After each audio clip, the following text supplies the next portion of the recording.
Ready? All right, so Jesse and Jimmy, welcome to today's cafe. For those of you who are here, my name is Keita Demming, but you all are not here to see me. You are here to talk to Jesse and Jimmy. If you're interested in me, just Google me. You might find me. I'm not that interesting compared to these two young men. So, Jesse and Jimmy, as we, in thinking about how we start with today's session, I wanted to know from both of you what are you most optimistic about in terms of raising children of color or being men, fathers of children of color? What are you most optimistic about? And Jesse, since you're unmuted, I'm just going to start with you. Most optimistic about raising children of color. Well, I think if I were to say the first thing that popped in my mind is that with every second, there are more of them being created. So that's great. It's a real thing, man. Love loves love. So at the end of the day, there are more of us. And as there are more of us, our voices are amplified. And as our voices are amplified, even if we're talking about blended families, mixed race families, all Black families, there are more people on the front lines caring about melanated humans living a life that's equitable and fair. So I'm optimistic about the numbers growing. Awesome. Jimmy, I want to pose that same question to you. What are you most optimistic about? Man, it's a great question, Keita. Thank you so much for moderating this conversation.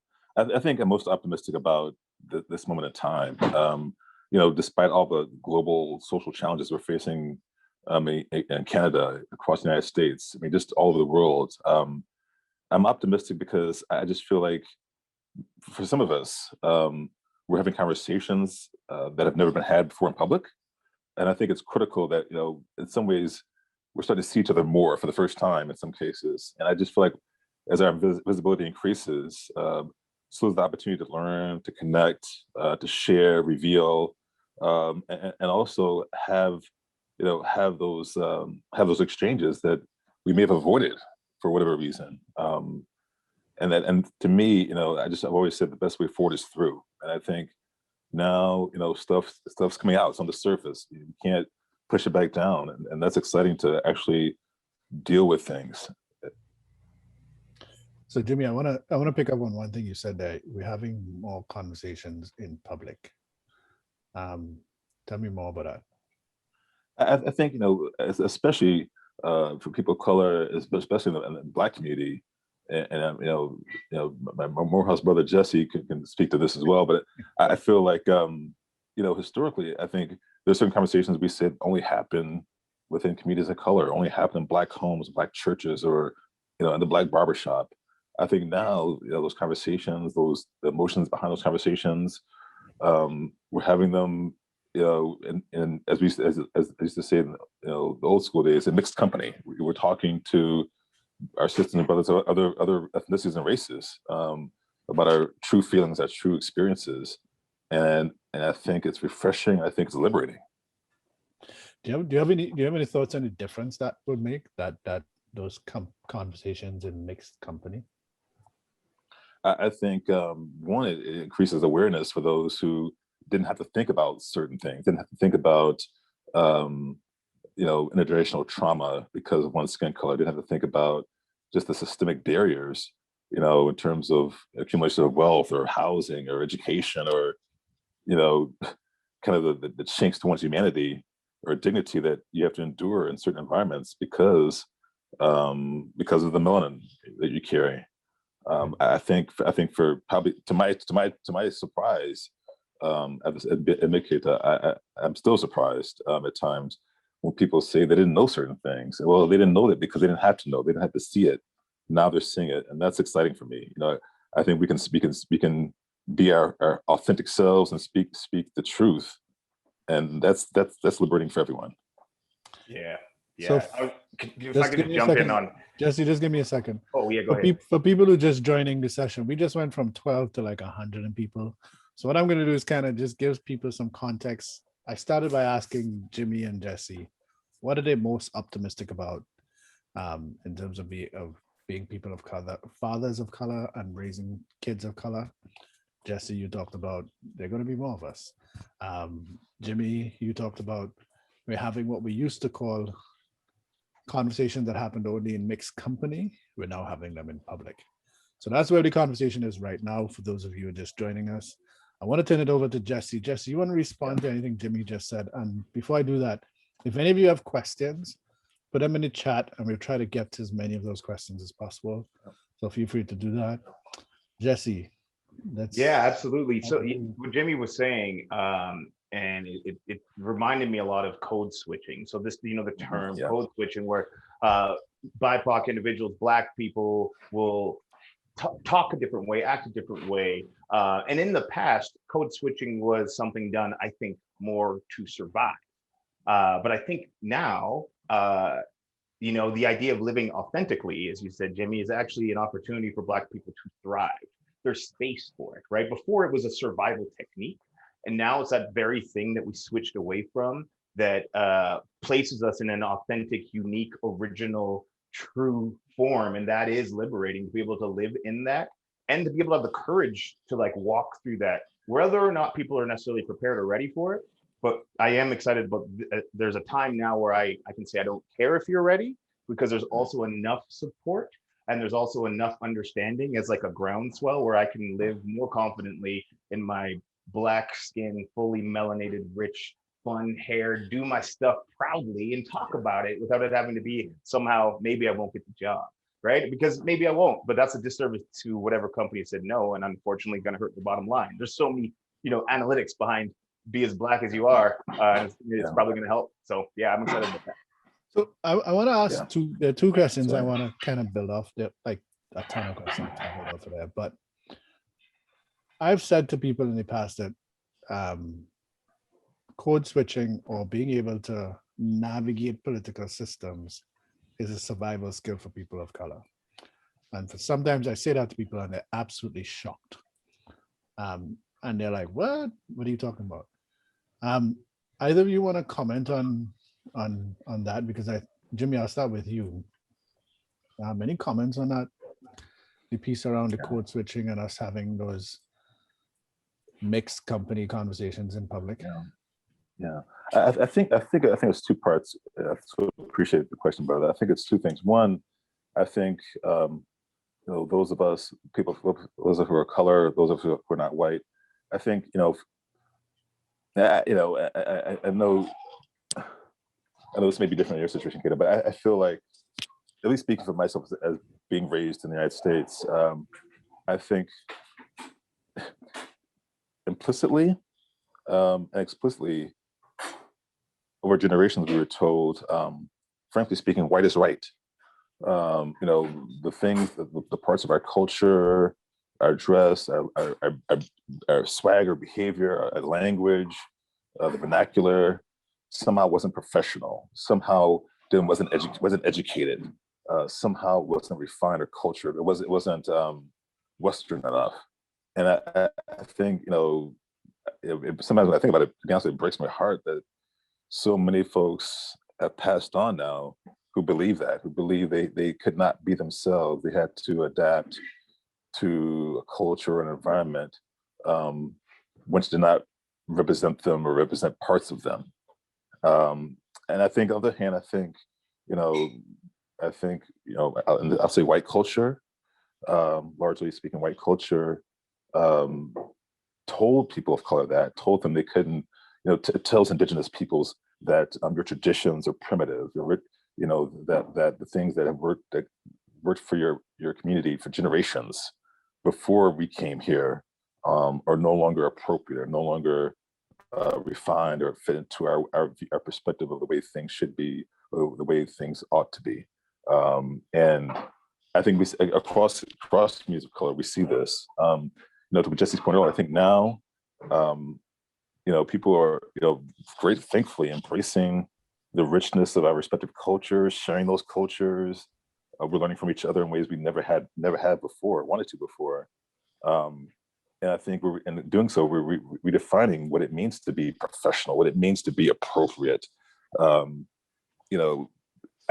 just always believe, be who you are. I mean, whether you're going to work in a suit and tie, or working, so-called blue collar job, whatever, working in a classroom, whatever it is. I think people respect authenticity. People respect, realness. And when you're wearing the mask, I forget which Harlem Renaissance poet. I know Jesse can be upset at me about not knowing who it is offhand, but I want to say it was maybe County Cullen or Paul Bouquet. But when you wear that mask, as so many of us are forced to do, you really are masking your own humanity, and masking your dignity. And I think now, for so many reasons, now people are tearing off those masks and saying, "This is who I am."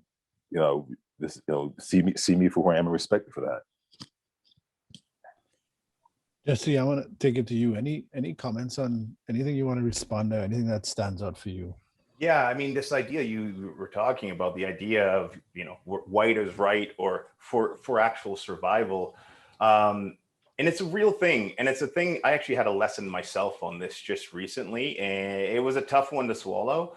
It was this idea. It's not even an idea. It's a thing I know. Your proximity to whiteness becomes a privilege in itself.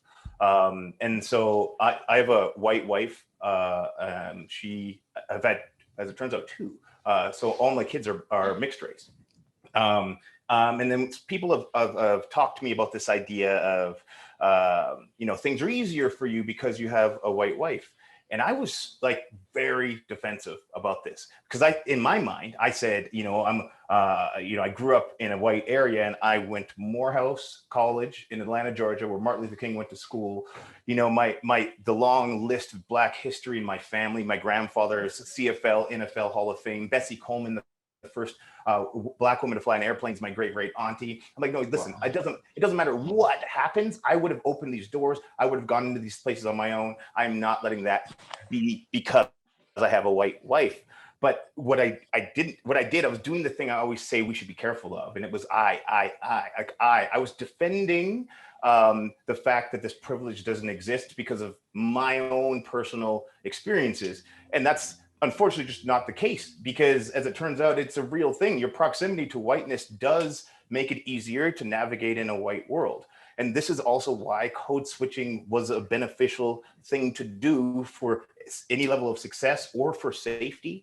And when I swallowed that and said, all right, this is actually kind of what it feels like when people throw white privilege and it's attacked. Like I felt it, because I was like, it was almost like I felt like you were attacking me, but you weren't. It's just, we're talking about a system that exists as a result of the fact that I've lived in a predominantly white world. I have had white partners.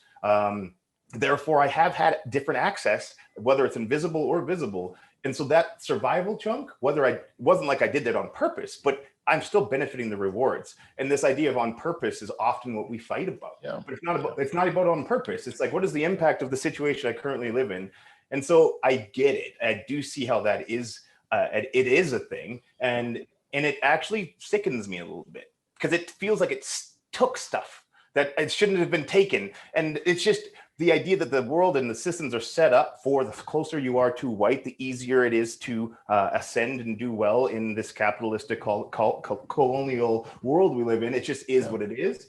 And that does bother me. I know it's real. I don't like it, but it's a fact. And so I think that's also why I push back on being extra, as wherever I can, as authentic as I possibly can, be very proud of every piece of melanin in me, talking about it in every space, regardless who's comfortable with it.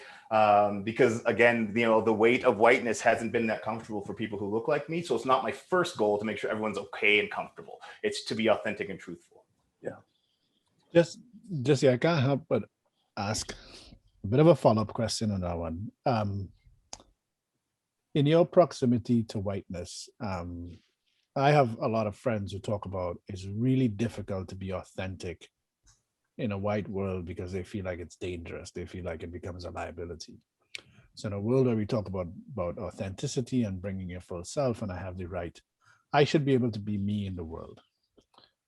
To what extent do you think that proximity to whiteness allows you to be authentic or build your full self? Or would you then have that conversation that it's you? Or even then, how did you get to that place where you're like, I have no insecurities about this. I'm bringing my full self to the world. It's an intersection of privileges, really. I mean, there's class privilege as well. I mean, at a very young age, I was like very, very good athlete, right? So I was like #1 in the world when I was 9 for track and field, and then I was an actor at 14. So even in my small white city, I was also like Jesse. We knew who he was, as well as being black, right? But there's that other level that allowed me growing up to be able to be my full self and not have a lot of the negative ramifications. With that, a platform grows as I keep getting older, and so personally, I have not had a lot of pushback on me just delivering who I am all the time. But I also realize that is because of privileges that have happened. Some of them I've worked my butt off for sure, but some of them just exist because of that class of where it was. For me, though, it became very, very clear that with them, and I think anybody who recognizes they have privileges, it's now your duty to use those for those who don't. And if same thing, I'm tall, I can reach something really high. It's my duty to reach it for someone who can't. Like, it's as simple as that. So if I have some privileges and I can speak, whether I'm speaking to a room of white people or I'm speaking to a room of black people, if I have that ability to be able to have that discussion, I need to use it in order to make things a little bit more equitable across the board. So it's a thing. I haven't faced a lot of pushback. And if I have, I didn't listen to it. And again, all of this is just a result of what support systems I had growing up. And again, there's no monolith. Jimmie and I and you, fully different lived experiences. But all we can do is come to it with whatever factions we have and like do the best we can in that. I'm not mad at where I'm at. I'd like to make it better later, though.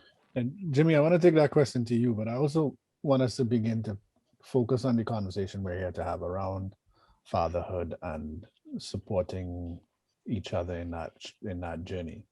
So before we got on this call, I talked about how I'm part of men's groups, not black men's group, but just men's group in general, where we talk about fatherhood in that space. With all the complications or the complexities that Jesse just highlighted, how do you think about that backdrop as you're trying to raise the next generation? Yeah, that's a great question, and I so appreciate Jesse's response to it. It's fascinating. I think increasingly, as I get older, and Jesse and I spoke about this before. I mean, he's raising sons, and I'm raising daughters, and as I get older, I think about it less and less. To be honest with you, Keita, I'm becoming much more singular in my focus around parenting the best I can, recognizing the challenges to their inherent joy and laughter, and just really becoming much more intent on helping them maintain that joy, helping them build and grow their imaginations. As a journalist, which I was for a long time, I met so many kids, around the world, Canada, U.S., Sub-Saharan Africa, all over the world. I met so many young people, so many kids who were in situations, both physical or emotional, where joy was not fostered or encouraged. And I saw what it did to them. And for my own kids, I think as I get older, I've become much more clear about ensuring they have a bounty of imagination and joy in their lives. I want them to imagine. I want them to dream and never lose that capacity to dream, no matter how old they are. And so, I'm very clear about and very direct in an age-appropriate way about having conversations, having real talk conversations. I mean, I don't sugarcoat it. I don't use call a thing a thing. If we're talking about prejudice or white supremacy or homophobia or sexism, whatever it is, misogyny, calling a thing, explaining what that thing is and how and what that means in the system in which we all live, but also recognizing these are roadblocks, but they you can get around them, you can go over them, and just equipping them to do that. Yeah. Thanks for that, Jimmie. I'm just curious around, do you have an aha moment that when you realized, hey, I'm gonna stop caring like what other people think? Like, is there something there? It's funny. I live in New York City, and I was thinking. I was on a walk recently, actually, in the recent weeks. I was thinking about this. How I grew up in the Midwestern United States from Missouri, but my family, my parents' roots, my father in particular, go back to Louisiana in the southern part of the United States. And I remember, growing up, growing from Missouri, traveling the United States and other countries, but especially the United States, and going to attending a Black church. And I remember I was thinking about this the other day, Keita, how observing so many Black people, but especially Black men of certain generations, definitely generation before mine, who would lower their heads or would look down when they passed white people. And I don't know why I was thinking about this the other day. I was thinking about, I grew up around grown, robust men, men who took care of their families, who had jobs, who kept their families safe and provided, who, were raised to lower their eyes in the presence of white people. And, I remember my father, who's passed on now, saying to me once when I was going through a rough period, he handwrote a note. He wasn't a high school graduate, but he handwrote this note and gave it to me, and which I still keep at home. He said, "Always keep your head up. Always keep your head up." And I think, at a certain point, I think when he gave that note to me not long before he passed away, it just kind of struck me that not only do I always keep my head up, but also to to show up in the world as who I want to be, not as the world wants me to be, not as the world is trying to make me to be, but show up as who I am.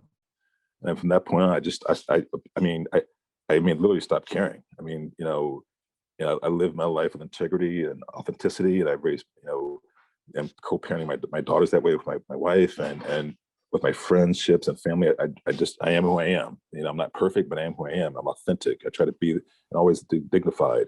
And I think modeling that for our kids, whether they're our biological kids or the kids in the corner or the kids we encounter at church or school or whatever, wherever, I think there's a particular responsibility I feel to represent a certain strength, a certain vulnerability, authenticity, and just a grace in how I carry myself in the world. And I think I was telling people, we all have that inherent power within us. We all have that inherent light within us, and we may be in challenging situations, but protect that light. That light inside of you is what will allow you to get through situations that may seem insurmountable. Thank you, Jimmie. That notion of bowing your head is so powerful for me. It brings up, I'm from the Caribbean, like there's all kinds of things that happen there for me. Jesse, I want to pose a question to you, and also you could take that time to respond to anything that stood out for you with Jimmie.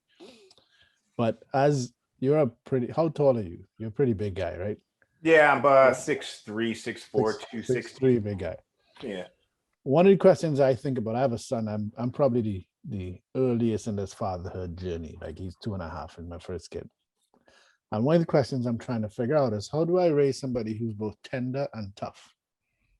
How do I raise a boy who he's empathetic, but he's not a pushover. He knows he can dig into his grit. I don't know if any of you struggle with those kinds of things, but I thought that would be a question. I like that. It's 6'4", 240-pound guy. Yeah. So okay. So I definitely will address that. A couple of things before I jump in there. I wanted to say first a thank you to Jimmie for your response. And one of the things I really appreciated that you said is, let's call a thing a thing. And the reason I say a thing, because there's another saying that's often used, and we just sometimes don't understand how important words are. And I love it's like, what else do you say? Well, you call a thing. You don't have to necessarily use some of the other words that are very damaging, and they're so prevalent in everyday language. So thank you for that. Also, the idea, I saw that too, with the head down when you're walking, and just the desire and wanting everyone to put their head up and be able to be authentic. But I think one of the important things to think about is this question of what's the cost? And I mean that like we want everyone to, but what is the cost of it? And is doing that and standing up everywhere Do you have enough emotional bandwidth to do so? And if you don't, I don't think you should feel pressured to do so, because I might, so I can, right? And if you have the emotional bandwidth to do it, then you do it. And if you don't, you shouldn't feel that pressure, because it's not a world that we created. We don't have to feel that you have to be a superhero every single day. And I think that's an important thing for Black men in general, to be okay saying I need to bow out, to being okay saying I might need to have a small break to cry. And speaking of a small break, my microphone's going to change 2 seconds because my computer. Now you can still hear me, correct? Yep. Perfect. Okay. But to answer this other question, I think it leads right into it, because, you know, how do you raise someone who's tender and tough? And I think you have to think about, what is your own operational definition of tough? What is tough? Because I think that's where we get a little confused as men, and as Black men specifically. Tough often goes with not crying, not being vulnerable, not sharing your emotions. It means being stoic, a protector, being strong, like physically. But you ask any one of us, what is harder to do? Bottle up your emotions or cry in front of a group of men that you respect?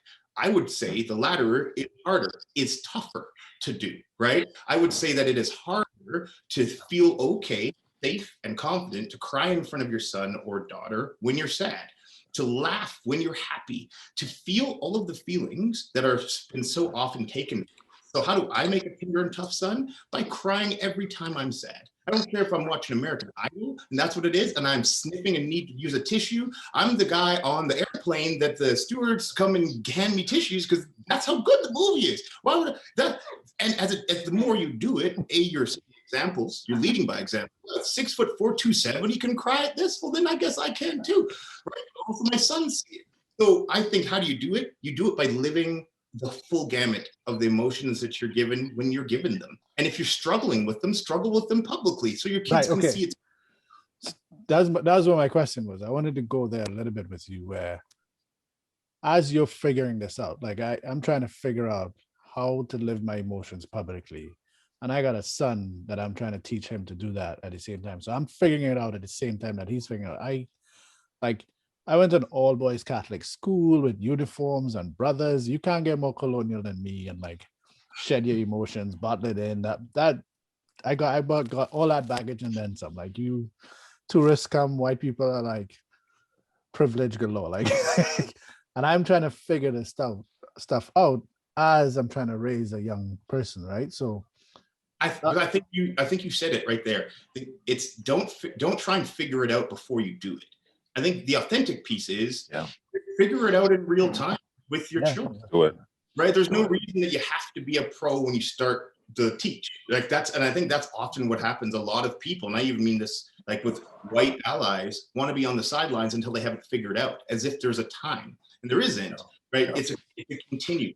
And so jump on that continuum with your son, jump on it with your friends, your male friends, and it's okay to, like, how do we do this? I don't get it. Great, let's say that, because guess who else didn't get it, but maybe thought you did. This idea of being open with it allows us all to feel okay, not being okay, right? And I think that's an important place to be able to land. Yeah, thanks, Jesse. I want to switch to Jimmie, and Jimmie, I want to jump off on that white allyship question, and how do you be a white ally? And how I want to introduce that is through a personal story of mine. So I used to belong to a CrossFit gym in Toronto, and in this gym, 2 years ago, CrossFit gave away a gun as the first prize. And in that gym, I was telling people I'm thinking about leaving because I just couldn't stand the idea of my place of wellness, where money was going towards supporting gun stuff in the US or wherever. And that's my place of wellness. I really struggled. And I left that gym. It was the fittest time I've ever fittest I've ever been in my life. It was a community, a good bunch of people I loved. Soon after George Floyd, some of the owners around CrossFit they said some things publicly, and a bunch of CrossFit gyms de-affiliated. So I wrote in their private group that they have and said, look, now that y'all are de-affiliating now, I just want to point back to 2 years ago. All of you watched me leave this gym. All of you knew I was leaving.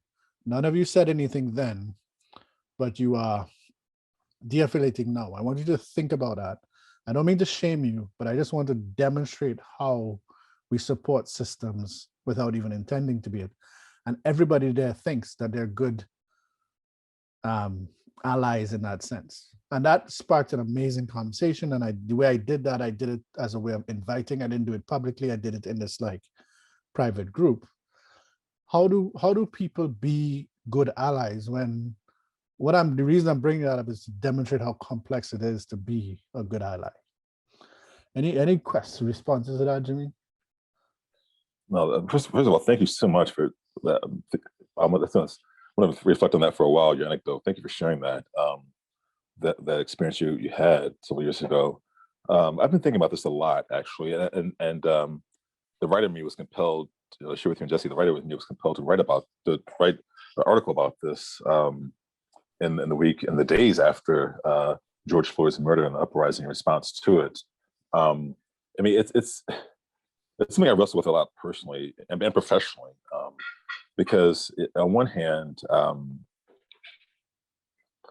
and I'm not asking this rhetorically, but I mean, within myself, I've been asking the question, frankly, where were you? I mean, it took a 9-minute plus video of a Black man being lynched by a police officer on the streets of Minneapolis for the United States, for the world, to recognize the perniciousness and savagery of present day racism and white supremacy. It took that, and I asked my colleagues, I asked my white friends, like, where were you? I mean, where were you in '92 when '91 when Rodney King was beaten on the side of the LA freeway? Where were you when Michael Brown laid on the sun for 8 hours in the August heat in Missouri after being shot dead by a police officer? Like, I just feel like there's such a profound history, a documented history of systemic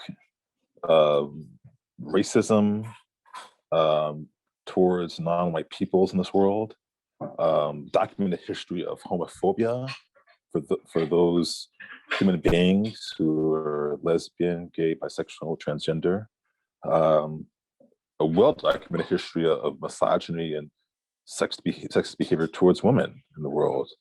And so I say, where were you? Why couldn't people act, or why couldn't they see this, what was happening with, these different, profound moments? I think allyship is a tricky question because, I've said to people directly, okay, now you're interested. In the past year, you're interested now in understanding what it means to live in this world if you're not white. I said, reading books are great. Netflix, Amazon, Hulu, all these streaming platforms have a Black Lives Matter category now, which is interesting to me on a different level. But I don't think you can read your way out of this. There aren't enough movies in the world to watch. I think if you want to be a quote unquote ally, the best thing to do is be in proximity, to listen, to ask and listen, to engage in conversation, to challenge yourself, and to not only ask the questions of people who don't look like you, don't have your experience, but also to ask the questions of yourself and your family, your church. I think the best way to be an ally in some ways is to change mindsets and behavior within the white community, because it's not people of color who we didn't create these systems to destroy ourselves or destroy our cultures. That was done by people external to the communities. So what allyship really means,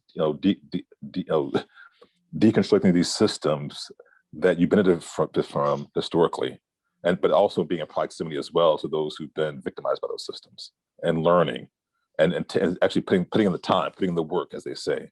A book, a movie, podcast, whatever, that's great, but that's not going to get you to where you need to be towards a place of true empathy and true connection.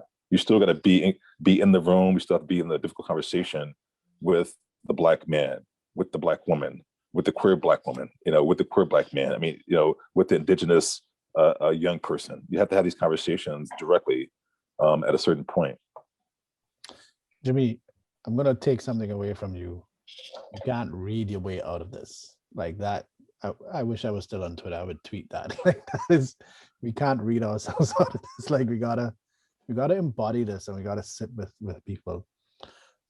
Jesse, I feel like you are the appropriate person to ask this, but how do we have those difficult conversations with loved ones, with people who do not realize that some of their beliefs are harmful and sustain these inequitable systems. How do you engage in those? And I'm speaking specifically because of something called Make It Awkward. Right. I don't know where I heard that from, but absolutely. I mean, it's a great question, and I'm just because I don't want to forget some of the things. I'm going to jump on that right after a couple of things that I wanted to echo-ish with what Jimmie was talking about, because he's so right. This idea of where were you is so important, and that question that always goes through our heads is like, how many people had to die before you cared, and then now that you care, you can't expect a fanfare because you're showing up now.